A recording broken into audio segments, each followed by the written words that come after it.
How to delete your Expedia account permanently on mobile. First of all, let's navigate to and open the Expedia app on your phone and make sure you're already logged in.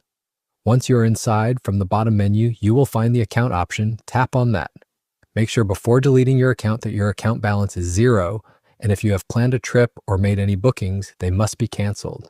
From your account page, if you scroll down a bit, you will find the Security and Settings option.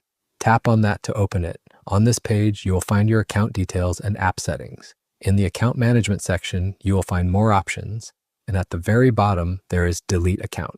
If you are thinking of permanently deleting your account, tap on the blue Delete Account option. It will take you to a new web page where Expedia will ask you to choose a reason to let them know why you are leaving. It's optional, so you can either select a reason or skip it. On this page, read the following details carefully, and if you agree to delete your account, tap on Permanently Delete Account. And there you go. Your account has been successfully deleted.